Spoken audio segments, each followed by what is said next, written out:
Aujourd'hui, je vais aborder l'un des sujets les plus ardus à expliquer pour moi. Je crois qu'après cette vidéo, même moi je serai encore plus confus et ne comprendrai toujours pas le sujet. Et c'est le sujet de la vie privée. Parce que s'il y a bien quelque chose qui est difficile à comprendre et auquel il est dur de s'adapter dans la culture japonaise, ce sont les limites de la vie privée. Pour commencer, parmi les choses que je déteste le plus au Japon, j'ai déjà mentionné entre autres le rapport extrême à la vie privée et ce qu'on appelle le on et le tatemae. Le on, c'est la pensée réelle d'une personne, sa pensée sincère. Et le tatemae, c'est le visage que l'on montre en public. La correcte, celle que les autres veulent entendre, et la fausse, le masque. D'accord, d'un côté, nous avons ça. Et l'extrême rapport à l'intimité, quel est le lien? Parmi tant de choses que l'on peut dire à propos de la vie privée au Japon, le fait est que, pour maintenir l'harmonie sociale, on attend des gens qu'ils gardent le on dans leur vie privée et le tatemae dans leur vie publique. La vie publique est formelle, surtout dans les milieux professionnels. Le fait est que les Japonais séparent beaucoup ce qui relève de la vie privée et ce qui relève la vie publique ou professionnelle, et cette séparation est presque extrême. Et bon, j'ai souvent aussi parlé du manque de communication, des problèmes de communication des Japonais. Justement, cela vient du concept de on, de tatemae, de cette séparation entre le privé et le public, c'est ce qui provoque un manque de communication. Des problèmes de communication entre les personnes, du fait qu'on ne sait pas si on peut être on ou si on doit être tatemae dans une certaine situation. Donc si on garde tatemae ici, ce sera le côté masque, le côté faux, et non le côté sincère.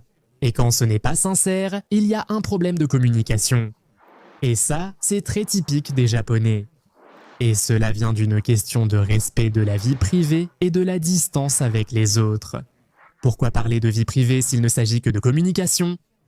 Parce qu'on respecte justement ce qu'est la pensée privée des personnes. Voyons si on comprend où mène toute cette discussion qui va finir par être une vraie soupe. Mais il y a des moments que les Japonais utilisent pour pouvoir être un peu plus honnêtes, en mélangeant la vie privée et la vie publique, ce sont les nomikai. Sortir boire un verre dans un cadre professionnel. Dans les environnements de travail, il arrive souvent que tu ne saches rien de tes collègues de bureau. Tu sais à peine s'ils sont mariés, s'ils ont des enfants, des choses vraiment très basiques, mais souvent tu ne sais même pas ce qu'ils font pendant leur temps libre. Maintenant, quand l'entreprise organise parfois des sorties pour aller boire un verre, les gens commencent à consommer de l'alcool. Lorsqu'ils boivent de l'alcool en dehors du cadre professionnel, ils peuvent se détendre davantage. C'est pourquoi, très souvent, certaines entreprises pensent que le fait d'organiser des nomikai et de sortir boire un verre est très important, parce que les gens peuvent mieux communiquer dans ce contexte. Ils parlent de nomunication, qui vient de nomu pour boire, et nication de communication, c'est-à-dire la communication autour d'un verre. Et il y a vraiment des chefs qui ne pensent pas que c'est super important, alors que c'est la façon de mieux s'entendre avec les collègues au travail en buvant de l'alcool. Et c'est là que les gens peuvent, disons, se détendre un peu plus, parler un peu plus de leur vie privée. Mais parfois, on ne peut pas non plus poser trop de questions, parce qu'aujourd'hui, beaucoup de choses sont considérées comme du harcèlement, non? Comme du harcèlement, poser trop de questions. C'est pour ça qu'il faut toujours aussi être discret, et en même temps être à l'aise, et c'est déjà difficile de trouver cet équilibre. D'un autre côté, il y a le manque de contact visuel chez les Japonais qui sert à ne pas envahir l'espace privé, l'espace personnel de beaucoup de personnes. Par exemple, ceux qui sont vendeurs, lorsqu'ils s'occupent des clients, par exemple, la caméra représente le visage du client, moi je suis le vendeur, alors beaucoup de vendeurs, au lieu de se mettre en face, se mettent de côté pour ne pas trop regarder le client, pour que le client ne se sente pas trop envahi, observé et avec l'oreille tournée vers le client. Pour montrer que ce qui compte, ce qui importe aux vendeurs, c'est d'écouter attentivement ce que dit le client. C'est aussi quelque chose de très courant pour ne pas envahir la vie privée des autres personnes par le regard. La question de la vie privée amène aussi les gens à ne pas aller chez le psychologue. Pourquoi ? Et parce qu'en gros, les gens ne veulent pas confier leur vie privée à des personnes qui sont des inconnus et leur raconter constamment leurs problèmes. Le Japon n'a pas vraiment de culture des psychologues. Bien qu'il y en ait, ainsi que des gens qui les consultent, ils restent très peu nombreux. Honnêtement, je ne connais personne au Japon qui consulte un psychologue japonais. Maintenant, les gens ne vont pas chez le psychologue, mais alors, qu'est-ce qu'ils font ? Ils vont boire dans les bars. Par exemple, c'est très typique d'aller dans une taverne. Et il y a des petites tavernes par là. Et les gens, quand ils vont dans ces tavernes, dans ces endroits, ici, ils n'ont aucun problème à parler avec des inconnus et à leur raconter leurs problèmes personnels. Ou par exemple, raconter à un barman. Les barman sont plutôt des psychologues.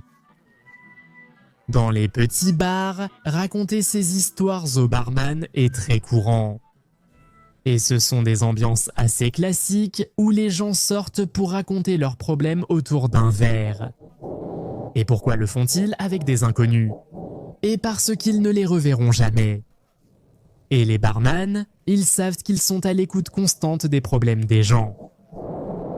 Justement, ils sont comme des psychologues pour certains. Par conséquent, il est très courant que les gens le fassent, mais sans aller voir un vrai psychologue. J'ai souvent parlé du sujet des masques, des couvre-visages, que beaucoup de personnes utilisent justement pour une question de protection de leur propre vie privée. Les femmes, lorsqu'elles sortent pour un rendez-vous, sont très apprêtées. Elles mettent un masque pour se couvrir la moitié du visage afin de ne pas être trop observées. Elles se sont préparées pour une occasion, donc elles veulent être vues à ce moment-là et non pendant le trajet. C'est pareil pour les personnes qui ne sont pas suffisamment maquillées, qui ne sont pas très bien apprêtées pour qu'on ne les voit pas trop négligées. Et puis il y a les célébrités. Les célébrités le font pour ne pas être reconnues, pour pouvoir sortir dans la rue tranquillement. Et dernièrement, cela devient de plus en plus courant. Des artistes musicaux qui ne montrent carrément pas leur visage en public. Par exemple, j'aime beaucoup les groupes Yorushika et Zutomayo Nakadeinoni, enfin Zutomayo, qui sont deux groupes où les filles qui sont chanteuses, elles ne montrent pas leur visage, ni lors des concerts, ni à aucun moment. Elles utilisent toujours des éclairages pour qu'on ne reconnaisse pas leur visage et elles n'apparaissent ni dans les clips vidéo, ni sur les photos. Elles peuvent ainsi garder une vie privée plus sereine. Il y a un aspect assez contradictoire, ce sont les hôtels capsules et les onsen, qui sont les endroits où l'on peut avoir le moins d'intimité. Par exemple, dans les hôtels capsules, disons, il n'y a pas d'intimité. Tu as des gens qui dorment dans le lit superposé à côté. Les onsen sont des bains publics où les gens se baignent nus dans des sources chaudes. Et en fait, ce sont justement les endroits où il y a le moins d'intimité. Mais on peut le faire parce que les gens savent respecter la vie privée des autres. Ce sont donc des endroits où l'on sait qu'il y a peu d'intimité, c'est pourquoi les gens respectent beaucoup la vie privée des autres. Dans les onsen ou les hôtels capsules, les gens sont silencieux et calmes, évitant de déranger les autres. Maintenant, en ce qui concerne les onsen, les gens... Eh bien, la première fois que je suis allé dans un onsen, je me disais justement au début « Ah, je ne veux pas être nu en public devant plein de monde ». Mais en entrant, je me rends compte que bien sûr, personne ne fait attention au fait que je sois nu, ici personne ne te regarde. Ensuite, je me suis rendu compte qu'on peut entrer tranquillement et passer un moment vraiment agréable, complètement nu et sans être dérangé parce que personne ne va te déranger. Justement, je me rends bien compte que ce sont des endroits où il est impossible d'avoir une intimité extrême parce que ce sont des espaces qu'on doit forcément partager. Ensuite, il y a la question des réseaux sociaux, où il est assez courant que les gens ne montrent pas beaucoup leur visage sur les réseaux sociaux. Au mieux, ils ont une photo de profil, une personne, et c'est une photo où ils tournent un peu la tête. Ou sur les applications de rencontres, parfois même parce qu'ils ne veulent pas être reconnus par des collègues de travail. Ne pas montrer, ne pas avoir de photo de profil sur une application de rencontre, c'est justement ce qu'a fait ma copine. Sur son profil, elle n'avait pas de photo de son visage, ce qui pour moi était comme un rendez-vous à l'aveugle. Ou, par exemple, beaucoup de gens disent « Pourquoi la photo de profil Tinder des filles est une photo de nourriture ?» Bien sûr, c'est pour montrer autre chose que le visage, parce qu'il est obligatoire de mettre quelque chose. Et parfois, la nourriture qu'elle mange peut représenter un peu les goûts de cette personne.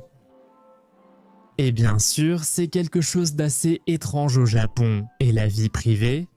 Ensuite, il y a des choses, par exemple, qui seraient inacceptables dans d'autres pays, ou même interdites dans certains pays d'Europe. D'après ce que j'ai compris, ce sont des cafés, des restaurants, où le comptoir est directement face au mur. Car bien sûr, dans d'autres pays c'est mal vu, cela isole les gens. Ce n'est pas bon psychologiquement. Qu'une personne entre dans un café, s'assoit et que son visage soit tourné vers le mur à moins d'1 mètre. Mais au Japon, au contraire, cela est, disons bien, parce que cela donne plus d'intimité aux gens. De ne pas avoir un autre client inconnu en face de soi. C'est aussi une question d'espace, comme dans certains cafés et restaurants où l'espace est réduit. La meilleure façon d'optimiser l'espace, c'est que le corps soit dans le couloir et la table barre contre le mur. Ensuite, il y a les personnes qui n'ont pas forcément quelqu'un avec qui partager des moments, mais qui préfèrent simplement avoir des activités en solitaire, parce que c'est autre chose. Il y a beaucoup de Japonais qui aiment avoir des activités en privé, en solitaire. Pourquoi ? Parce qu'il y a des personnes qui, par exemple, doivent constamment dans leur travail communiquer avec des gens, avec des clients.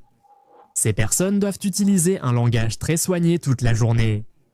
Et cela, bien sûr, est très stressant, parce qu'ils doivent tout le temps maintenir un tatame extrême pour bien se comporter avec les clients dans l'environnement de travail. Et bien sûr, dans leur intimité, ils ne veulent être avec personne, même pas avec un ami ou quoi que ce soit, parce qu'ils veulent juste profiter d'être en paix, seul, en solitaire, en parlant de solitaire. Récemment, je suis allé dans un restaurant de ramen qui s'appelle Ichiran. La particularité de cet endroit de ramen, c'est que les gens peuvent manger d'une manière un peu plus privée. Il n'y a même pas de contact visuel avec le personnel. Il y a beaucoup de choses que le personnel te demande. Mais ici, tu n'as pas besoin de le dire avec des mots, mais tu choisis tout avec le papier. Avec aisle, sans aisle.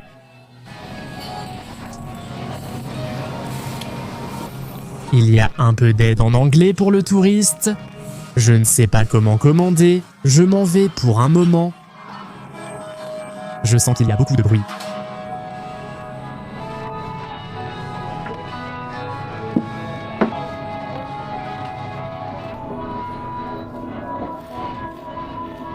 Eh bien, il y a parfois des cafés qui ont des petits box où, par exemple, il y a un yakiniku. Enfin, yakiniku, c'est comme de la nourriture grillée, des endroits où l'on mange dans des box individuels pour faire cuire ta viande à table. J'ai été clair.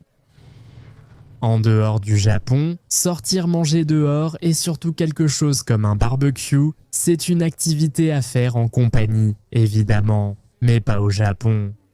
Il y a beaucoup de situations où les gens veulent le faire seuls, en privé, ou des personnes qui aiment aller camper en solitaire. Aussi parce que justement, faire des activités en solitaire va de pair avec ce qu'on appelle l'intimité extrême. D'un autre côté, il y a aussi la vie privée par rapport aux voisins. Le fait est qu'au moins à Tokyo et dans les environs, les gens ne communiquent pas avec leurs voisins. Pourquoi ? Parce que le foyer est le plus grand refuge privé que possède toute personne.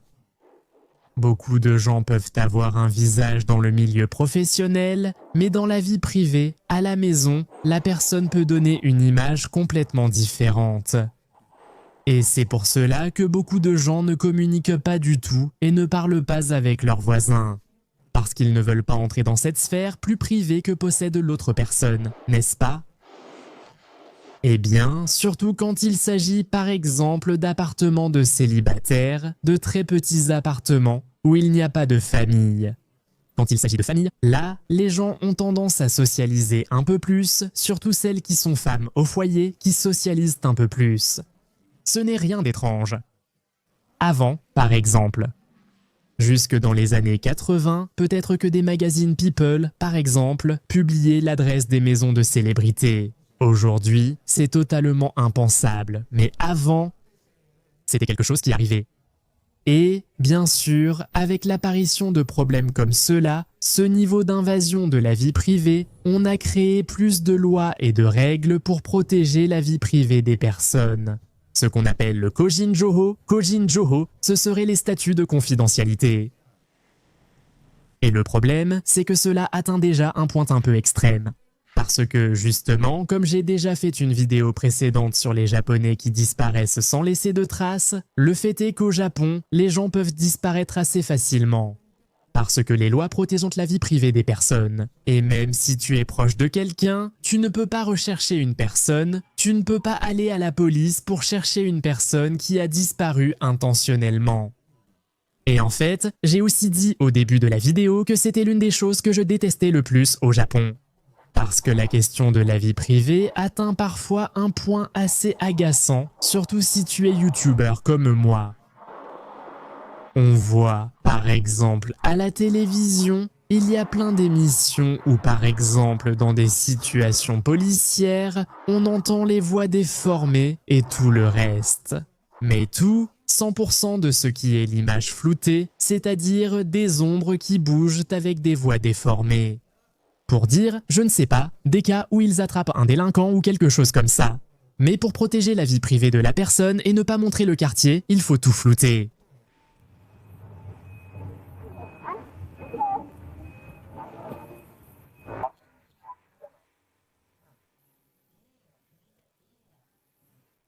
Ou par exemple, eh bien ce qui m'arrive, c'est que parfois je ne peux pas filmer dans certains endroits ou ils ne veulent pas qu'on filme dans certains endroits parce que d'autres clients peuvent apparaître à la caméra.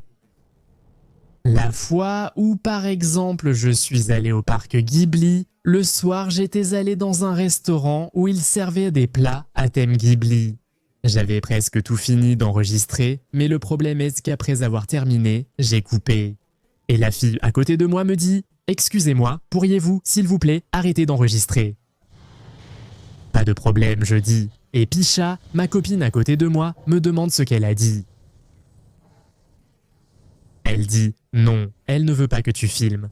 Tu veux que je lui dise quelque chose. Pourquoi? Je veux dire, de quel droit? Je dis « Nous n'avons pas la permission du magasin pour filmer, donc pourquoi allons-nous créer des problèmes? En plus, on a déjà fini. » Mais oui, enfin, pourquoi diable tu te caches? Quoi? Je veux dire, pourquoi tu penses que ton visage est si important? Parce qu'elle se voit? Oh, parce que ça va apparaître sur YouTube, ton visage, il va apparaître quelque part. Je t'ai volé ton âme. Avoir peur que les gens parlent de ton visage alors que je parle de la nourriture. C'est extrêmement agaçant qu'on prenne le sujet de la vie privée aussi au sérieux ici, et d'un côté, c'est très bien de respecter la vie privée des gens. Mais le fait même de ne pas pouvoir filmer librement, c'est souvent un peu agaçant. C'est-à-dire que moi par exemple, filmer dans la rue, je m'y suis déjà habitué, et là, il ne se passe rien.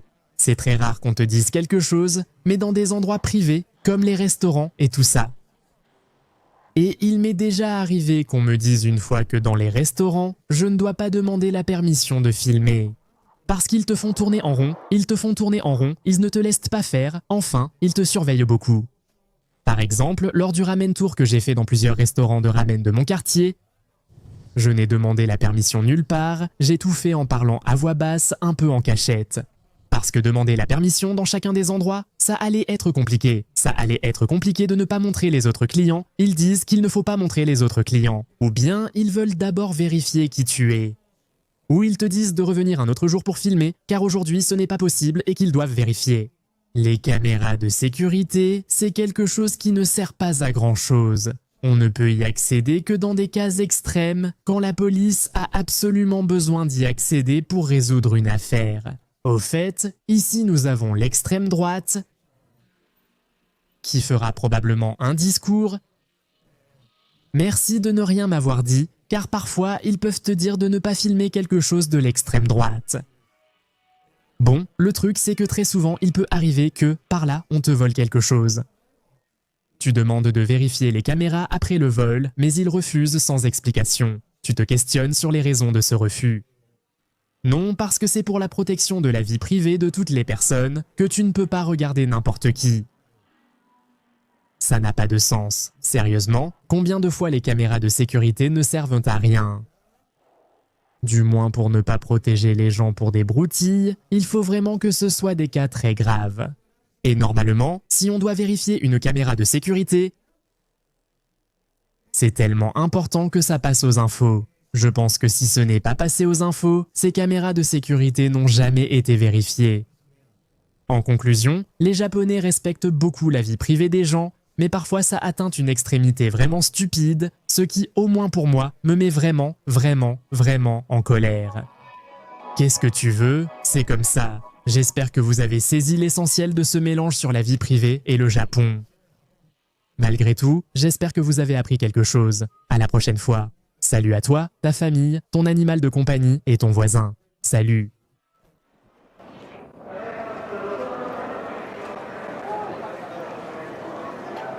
On pensait qu'il allait y avoir quelque chose sur Pokémon, mais non, il n'y a rien sur Pokémon ici.